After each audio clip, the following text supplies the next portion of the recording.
Hi, everybody. It's Dan O'Connor. And today we're going to be talking about how to deal with narcissists at work. And I apologize for those of you who did not get notice of this in advance.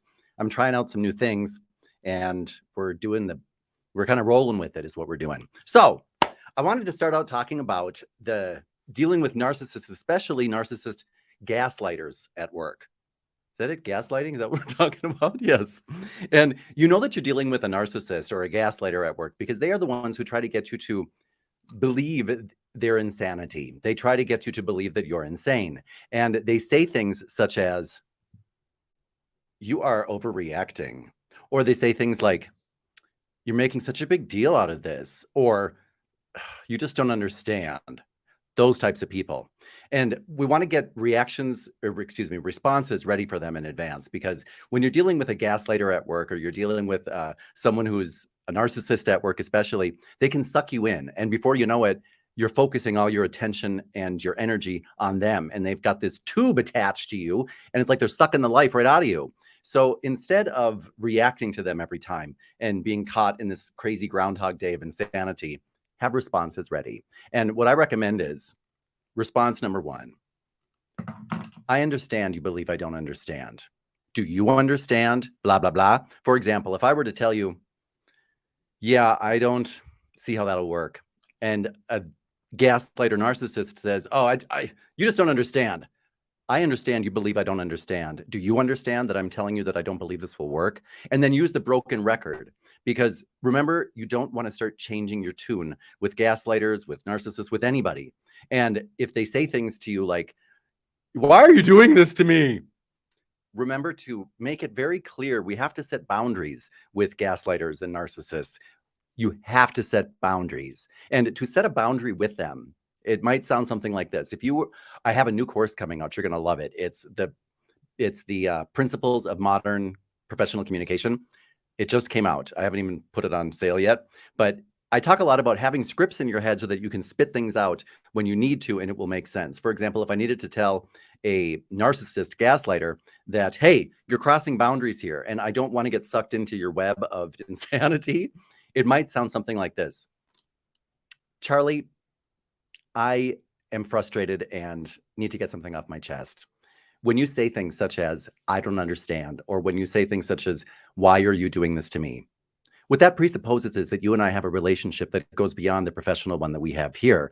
And you and I, to make it clear, are two cogs in this machine that is the organization. Therefore, there cannot be a you or me, or I can't do anything to you. That is an impossibility, because I just don't work that way. I'm not able to do something to you when you and I have simply a professional relationship. So in the future, I'd like you to remember that, and remember that there is no you and me. We don't have that level of intimacy, and we will not. I just don't work that way. Let people know that. Hold on one second. I think I have a viewer question. Okay. Hey, Michelle and Tony.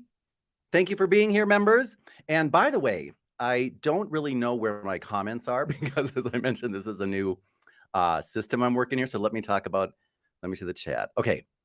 Why so many difficult? Here we go. Could you do something about why so many difficult situations escalate? Namely, because people begin to focus on the person rather than sticking with the issue. Sure. One of the things that I see a lot of people do, and I hear that when I go in and help people in their companies, is they're really focused on blame. And when you focus on blaming somebody for what they did, I mean, I realize there is accountability that we need to deal with. But normally what we first need to deal with is the issue, not the person. So we want to focus on behavior, not people, or not even necessarily behavior, but the outcomes maybe of their behavior. So if somebody is doing something wrong, instead of saying, Charlie, you're making a mistake, or Charlie caused that client to leave, use the passive voice. And that helps not put blame on people immediately in the short term. You know, we want to focus on the solution. So, which is, by the way, another great power phrase for narcissists who gaslight you. If you are bringing up something that you need to fix, they are notorious for saying, that's not my fault. I didn't do that. That's not, Charlie, I'm not focused on culpability. I'm focused on the solution. I'm not focused on who did it. I'm focused on what was done. So the passive voice, for example, If you want to address issues or behavior even, or outcomes instead of people, remember that it's not technically speaking, when you deliver a passive voice sentence, the subject receives action. In an active voice sentence, for example, the subject is acting. So in an active voice sentence, I kicked the ball. I'm the subject. The action that I'm performing is kicking. That ball would be the direct object, but you don't need to remember all of that. Just remember, I kicked the ball. I'm performing the action. The passive voice is, the ball was kicked. I can add by me, but I don't need to. The ball was kicked. That's passive voice. The subject is receiving the action. And if I want to avoid blaming people and simply focus on issues, instead of, well, Charlie made a mistake. Well, a mistake was made and we need to correct it. Instead of, Charlie, you're doing that wrong. That's being done incorrectly and we need to correct that issue. So that's one way that we can focus instead of on people and getting drawn into these, insanity, negative vortexes, then focus on the action. And you can do that easily by focusing on the passive voice as you describe what's going on. So wait a minute, let me make sure that people begin to focus on the person rather. Yeah. So instead of focusing on people, don't ever mention the people, especially not in a group setting, right? If we're talking about in a group setting, we never want to single people out and say, well, Charlie did this. And so therefore, we're all doomed. Instead, this was done and we all make mistakes. So here's how we're going to correct that. And if that's kind of a general rule in a company, that can make a huge difference like that overnight. And there was something that I just came to mind when I was talking about that, where I was talking about focus on. Anyway, remember, you have to have your scripts, your power phrases, your danger phrases ready. And in situations like the ones we're describing, it's so much easier to say what you have to say if you have a script. Remember that a freestyle script is simply the framework to get the thoughts from your brain out of your mouth in a clear manner, because that's not easy for anybody, especially me. That's why a script helps me do that. A desk script, for example, DESC. You got your lead-in line, you got your closing line, and you should be able to take almost any message that under normal circumstances might be a little bit cloudy or not clear and clarify it. Okay, who are your greatest influences as speakers? My mother. I have to say, I think my mother, when you're talking about speaking, I'm assuming that you're talking about public speaking.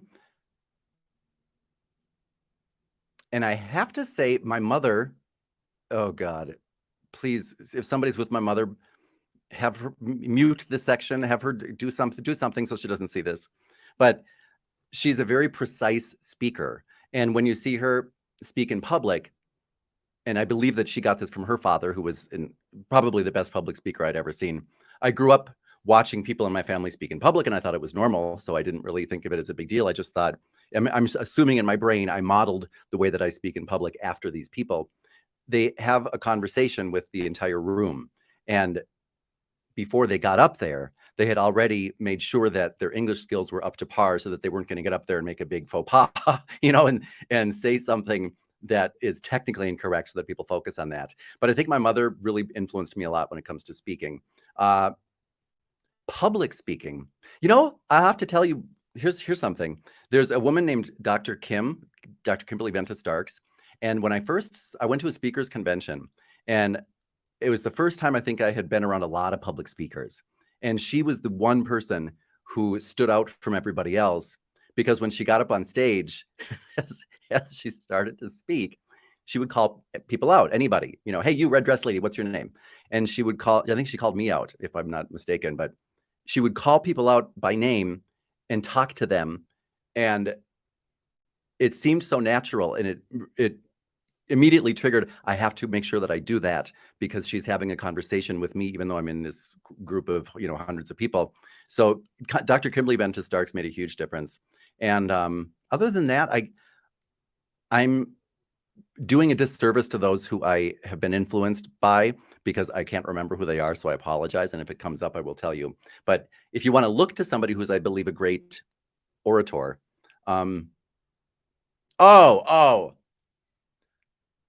if you have not seen recently that Justice Jackson Brown from the Supreme Court, when she was sworn in, because I am so cool and have such a great social life, I sit and watch the hearings for the justices as they're, as they are not being sworn in, but the hearings for the new justices of the Supreme Court. So I was watching Justice Jackson Brown as she was interviewed by Congress. I believe this was interviewing her. I don't know if she was prepared or not, but she was so moving to me and inspirational to me, the way that she spoke, because she had all of the tickets. She spoke so beautifully, it, drew me in. And she was, for me, very beautiful to watch. I just like watching her.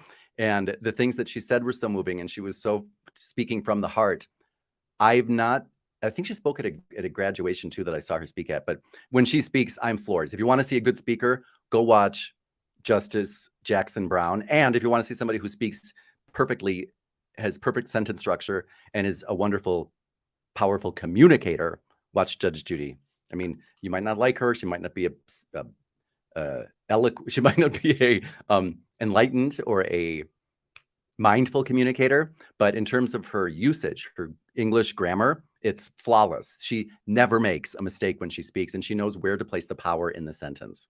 I love that about her. Okay, let me see if okay. A coworker who skips staff meetings. Let me read this for you. There's a coworker who skips staff meetings, committee meetings, work shifts, backs out of project meetings because her kids have the sniffles, they're throwing up, her husband is working late, babysitter problems, car trouble, or simply forgot. Oops.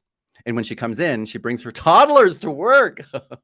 I'm the only one. Am I the only one with this problem? Well, I'll tell you, if her skipping these different things affects your work, I would definitely have a conversation with her. And if you don't get anywhere with that, then I would have one with your supervisor, and not focusing on her or what she does and does not get away with.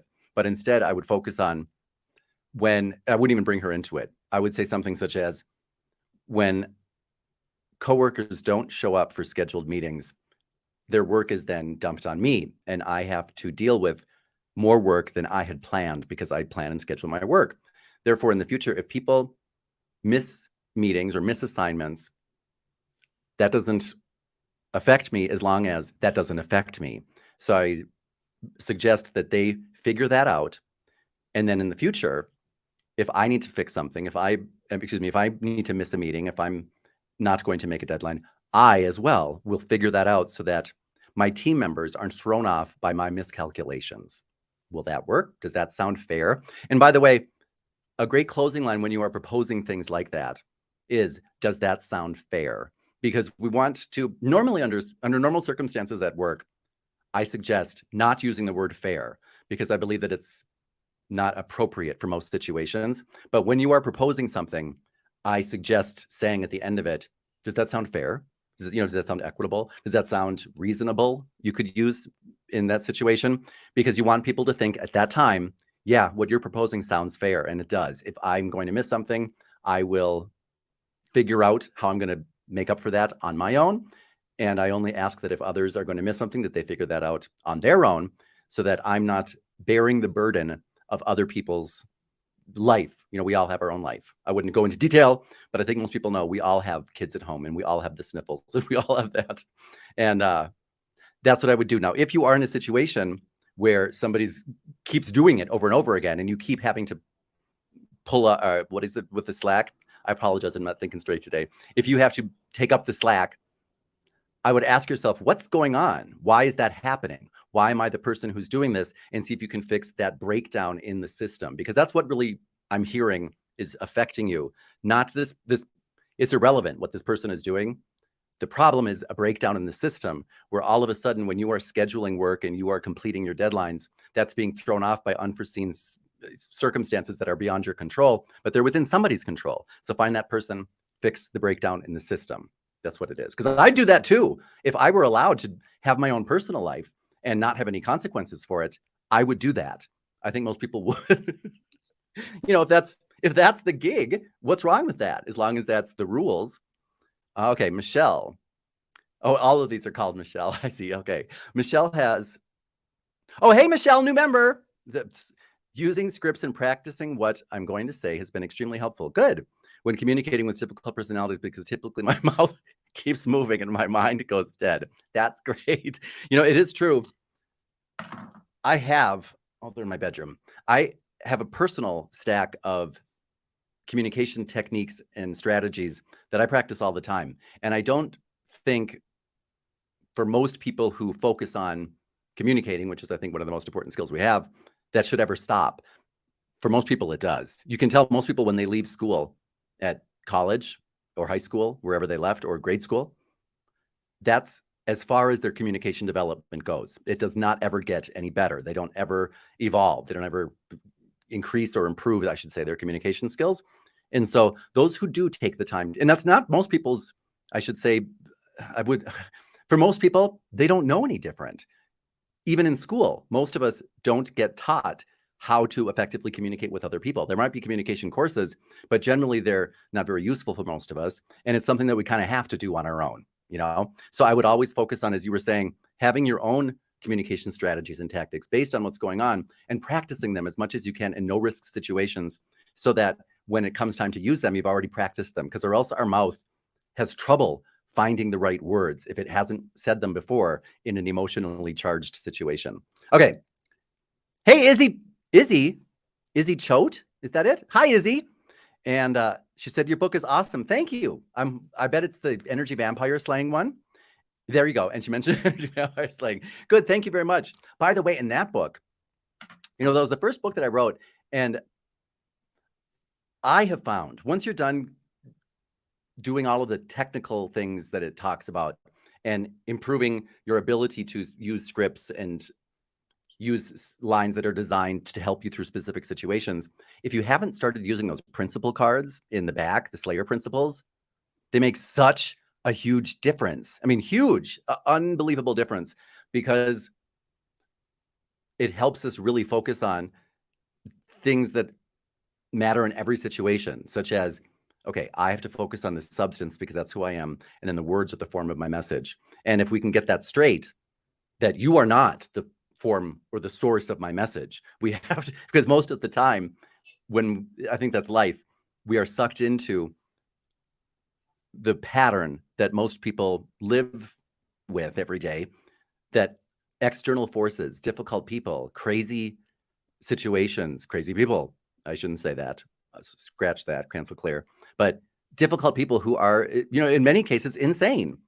They are the source of our communication. We are choosing to speak based on what they say. And really good principles help us set that aside for a moment, and regardless of what's going on and the people that are going on, draw from source, because that's really the substance of who we are. And if we can do that and remember that that's going to be the substance of the words that follow, that's the form, it makes such a huge difference. Okay, hold on. Okay, from Lizzie. Hey, Lizzie. How would one deal with a work situation, with a work snitch? Oh, I like that word. I mean, I understand that word. With a way to work snitch who rats others out. Lizzie, who's that? What movie was Madonna in when she did that movie with where she was the like the Roger Rabbit type movie? It looks like you live in Roger Rabbitville, because you deal with a work snitch who rats out others. I love it, because those words, Lizzie, I'm laughing about them. They're perfect. They're such a great example of using colorful, descriptive, appropriate words that make your message. I'm living it now. Okay, they rat out others for petty things, such as being 2 minutes late or checking their phone quickly to check for messages, and from their child who is sick at home. Oh, okay, so you're dealing with the rat who's telling people that you do this? That's what's going on? Okay. I believe, let me think about this for a moment. I have to simmer on it because I want to make sure that I'm pointing you in the right direction.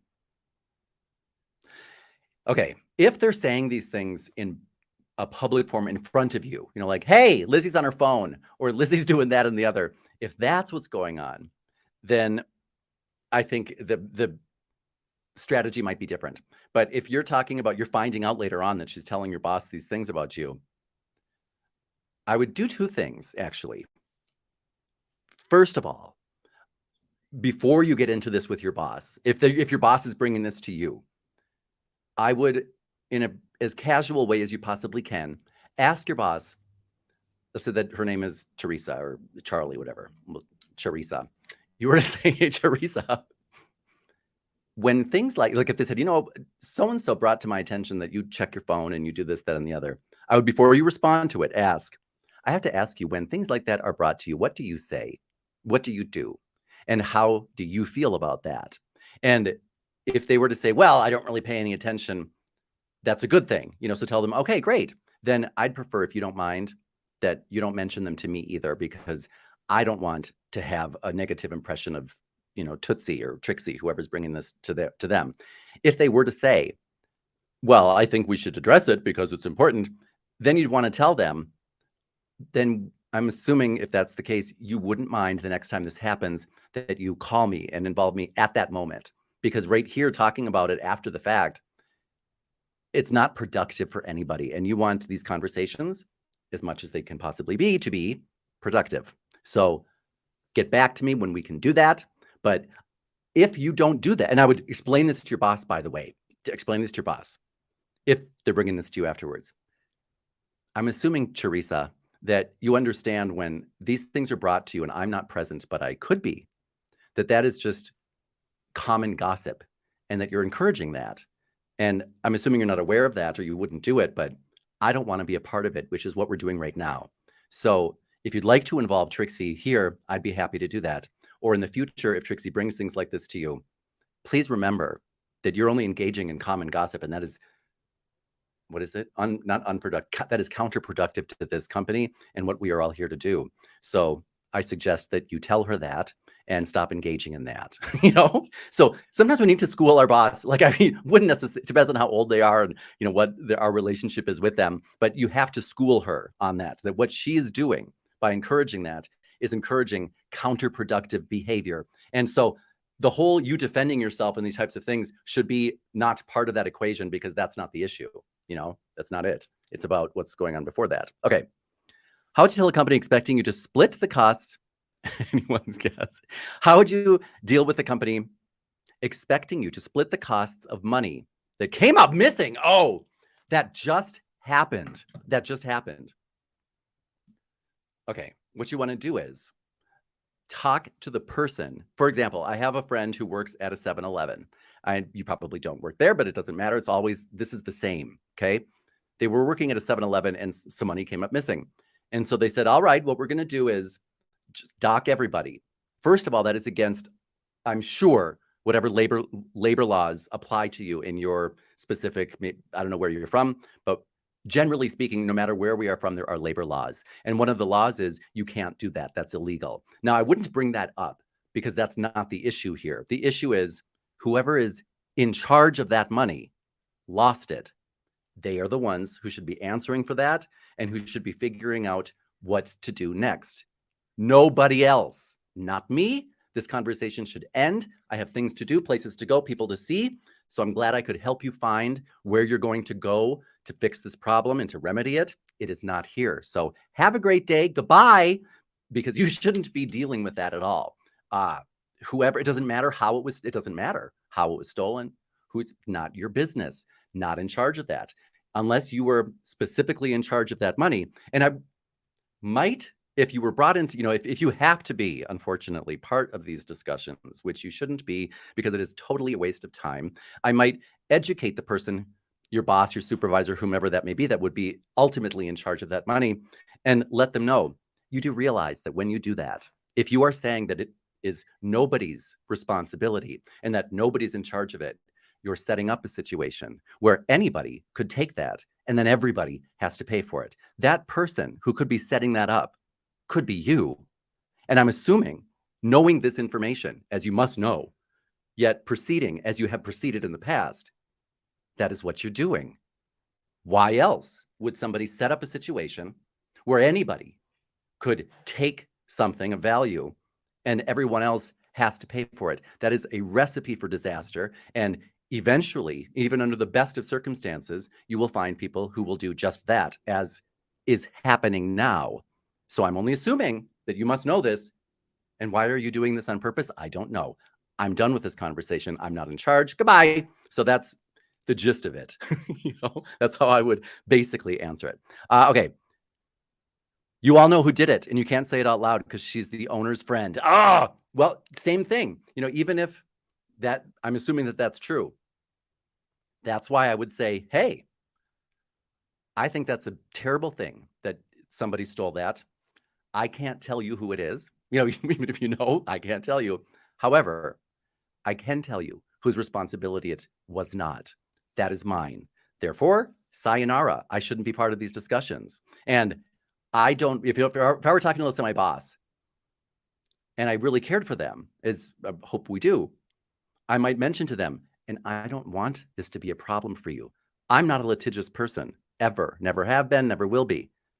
I can't speak for my coworkers, but I can suspect what their actions would be. And I don't want that for you. You can't do that. You can't block. There is, I would explain to them, for example, there is a reason why laws like that exist, why you cannot do that. You cannot dock people. And it's precisely for that reason. Because if an owner wanted to, they could then, in the morning when people come to work, say, oh, our gym was robbed. They took all of the equipment. Well, can't say who did it. Therefore, everybody's going to split that cost. Where does it end? So even though it might be just one thing today, if that is the way things worked in the world, when a bank was robbed, for example, all of the tellers would have to split that expense. That's the reason these laws exist that prohibit people from financially punishing people when they're robbed. You can't do that. So there's many different reasons why that's not going to happen. And by the way, remember, if they insist, no, that's what we're going to be doing, you have to, at that moment, insist, no, that's not what we're going to be doing. You're not doing that to me. So make sure that that's clear. I'm not paying for that. That's not. And if that has to be a sticking point and a reason why you consider leaving that position, I'd really consider that, because if that's what's happening, it will continue to happen until eventually, by the way, what I have seen is, I've seen this before, you will be fired. Because they will have to clean house. Somebody keeps stealing, even though it's the owner's best friend. So that's a no-win situation unless you take the initiative to stop that insanity and let your boss know. Maybe you can go out to lunch and let them know why they can't do that and how much peril that will put them in. Okay. Carrie McPherson. Hi, Carrie. I have PTSD I'm sorry for that. From my last boss. How do I become less anxious and pleasing, but kissing? I'm not sure I understand that, but I'm gonna try to process that. How do I become less anxious and pleasing, butt kissing? I gotcha. How do I become less anxious and butt kissing at my new job? I was normal before the evil bee from hell. I don't know what normal means, but maybe I can't speak on PTSD as a professional. I'm not. I can tell you what has worked for me in the past when I've had situations that might have similar qualities. I would tell that person, for example, your new boss, I would tell that person what's going on, because most people are reasonable people. And if you were to say, I have to tell you something, because sometimes you might wonder why I'm acting like like a crazy person. And it's because of, hold on. It's mom. Hello, mom. Hello.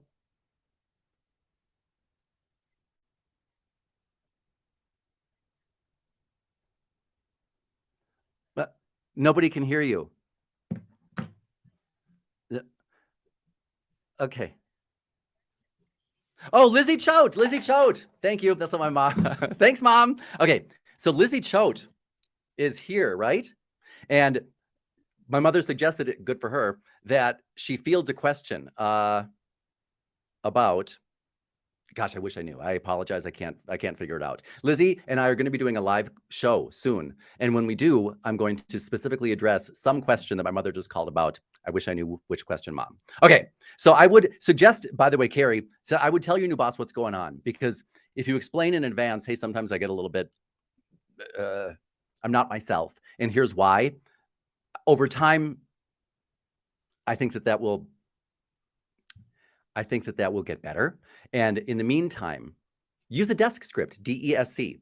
Describe the situation, give the effects of the situation, say what's going to happen, and give the consequences, which will be positive of, or, do that, DESC. Remember, by the way, which helps me, because as you can see, I'm just a babbler, if I'm allowed to do it. Remember, your lead-in lines and your closing lines are key. Your lead-in line, for example, could be, if your boss's name is Charlie, Charlie, I get frustrated sometimes and I need your help. And then you go into your script, and then when you're all done, will that work for you? Did I make clear what's going on? You don't get a one-word answer when you're done. That'll really help you take the message that's in your head if you do want to tell that to your boss and tell them in an effective way. We have 4 minutes left. We have 4 minutes. Oh, by the way, since we only have 4 minutes left, I have to, it's already 6:30. If you want to ensure that you are on the A list, make sure to hit that join button. It's different from the subscribe button. Hit the join button and it tells you a little bit about memberships and what you get with that, especially if you frequently have questions or want a little bit of one-on-one in this type of forum help. Just consider becoming a member. There are great benefits. Beginning with, you get to the top of the line and you are an A-lister. Join us. Do that. This is from a member. Michelle, new member. I think your name is Michelle. There's a lot of Michelles here today. When there are gaps in employment on a resume because of a chronic illness, what is the best way to address this during a job interview so that the company understands it's not an issue moving forward? Well,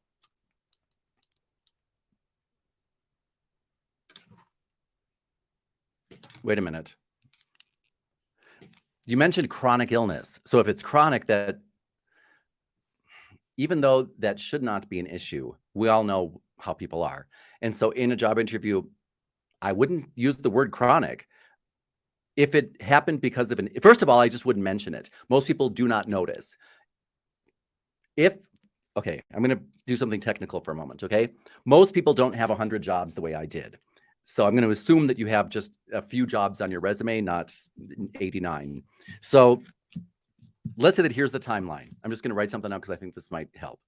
So from this point, let's say from this point forward, I have been an entrepreneur. I've had a side business, and I've been doing that side business along with other businesses, okay? And someplace in here is the job that you're mentioning. So let's say that there was a job here that stopped, then there was a gap, okay? So there was a gap here, and then this is the gap with no working because of your illness.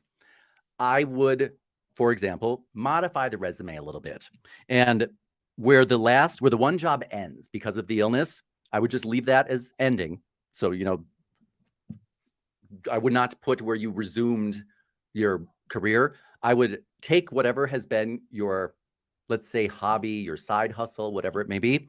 And from the point where you got sick until now, that would be your job. Unless there's some huge job that is super important to put on your resume that began,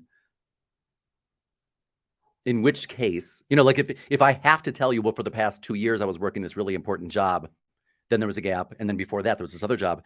Maybe that other job before the gap wasn't that important. Then I would take your side hustle and I would have that going up until the day you started at your current position. I would try to fill in that, is what I'm getting at, with some other employment so that it doesn't come up in the interview. And if it does, just tell them, and I think they would understand this, I took some time off because I was dealing with an illness that I've since overcome. And during that time, here's what I did to prepare myself for today. So make sure that as you're explaining, and I would really I would broad brush it. Well, I had to take some time off to deal with a health issue that I have since conquered. And during that time, when I was at home, I took advantage of that opportunity that I had to focus on this skill and that skill, which will serve you today. Let me tell you more about that. So use that as a jumping off point, okay? So remember, there's nothing on any resume that is negative unless you paint it that way. Everything else, everything on a resume, you should figure out in advance, how can I use that as a benefit to the employer, to my prospective employer? So that's how. Go through it in advance and figure out, I would say this. Okay, so during this time, I had to take some time off for health. I did it, and I wanted to take advantage of that time. So let me tell you what I did. And that shows so many different things, that you are always improving, that you take advantage of situations, you turn negatives into positives. You'll be great, you know? And remember, before you leave that interview, yes, can you tell me what concerns do you have or reasons why you might not give me this job? Okay, that means that they're here to get Maggie. So everybody say hi to Megs. Can you say hi to Megs? Hey, Megs. Megs, where are you? Well, I guess she's camera shy today. Oh, excuse me, Megs. Excuse me. So I hope that you all got good things out of today. Remember, if you join us during our next one, if you wanted to have your questions rise to the top, make sure to become a member and send those in.